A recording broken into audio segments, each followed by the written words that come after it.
Shalom Bapak Ibu dan saudara-saudara yang terkasih di dalam Tuhan. Kebenaran saat ini berjudul menghitung waktu.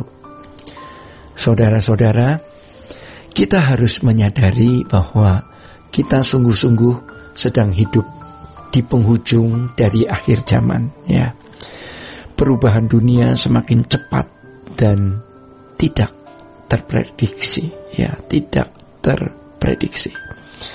Oleh sebab itu, kita harus memahami bahwa gereja sekarang adalah gereja yang dipersiapkan untuk menyambut kedatangan Tuhan. Maka, gereja harus menjadi gereja yang tidak bercacat seperti mempelai wanita yang siap dipertemukan dengan mempelai pria.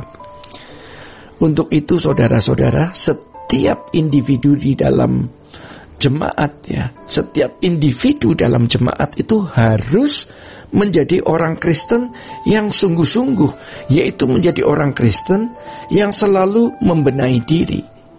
Hal ini dimaksudkan agar setiap orang Kristen benar-benar belajar kebenaran firman Tuhan dengan serius, ya, lebih dari waktu-waktu yang kemarin.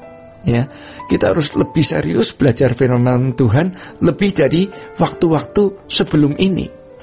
Maka perlu kita sadari bahwa satu hal yang Tuhan berikan kepada kita semua adalah waktu. Kita masing-masing memiliki 24 jam setiap harinya. Bagaimana kita mengisi 24 jam itu adalah peran dari kehendak bebas yang Tuhan berikan kepada kita. Masalahnya Bapak Ibu dan saudara-saudara, masalahnya adalah waktu itu berjalan terus, ya, tidak bisa diputar kembali, dan kita tidak tahu kapan jarum jam kehidupan kita akan berhenti. Jadi saudara-saudara, dalam hal ini ada 3 tipe orang berkenaan dengan peluang atau kesempatan di dalam hidup ini. Pertama, ya, tipe yang pertama adalah tipe orang yang tidak menyadari bahwa ada peluang baginya. Tipe yang kedua adalah tipe orang yang mengetahui ada peluang tetapi tidak mampu, ya, memanfaatkannya dengan baik. Mungkin karena ia takut mengambil resiko atau malas, ya, baik secara fisik maupun intelektual. Tipe yang ketiga, tipe orang yang bukan saja jeli melihat peluang yang baik, melainkan juga berani mengambil resiko untuk memanfaatkan serta mengembangkannya. Bahkan orang tipe ini mampu menciptakan peluang, atau dari menggarap satu peluang, ia menciptakan peluang-peluang yang baru, baik bagi dirinya maupun bagi orang lain. Saudara-saudara, dalam proses pendewasaan di dalam sekolah kehidupan, waktu harus dipergunakan dengan benar.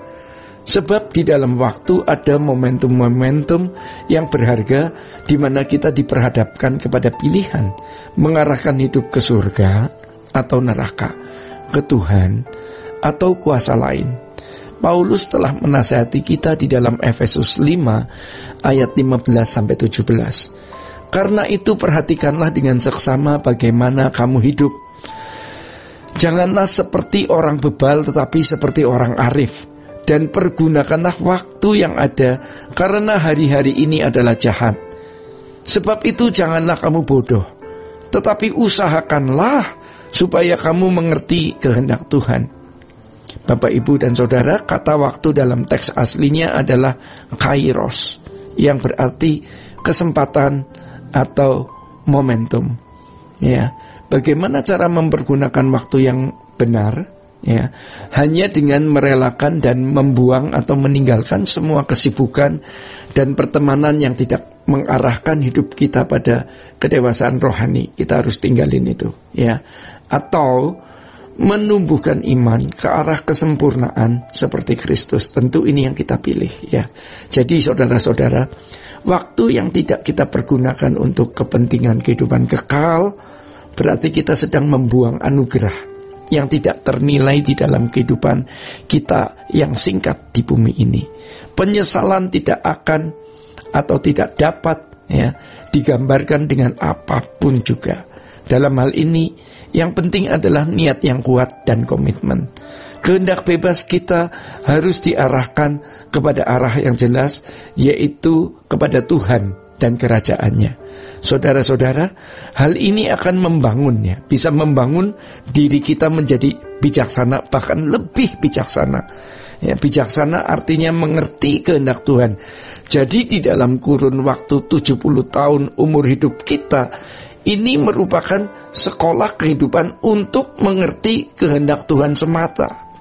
Itulah sebabnya Alkitab menasehati, jangan seperti orang bebal, ya. Artinya bebal itu bodoh dan tidak bijaksana, tetapi harus menjadi bijaksana.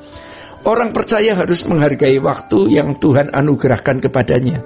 Setiap detik, setiap menit, setiap jam yang berlalu tidak dapat diputar ulang loh.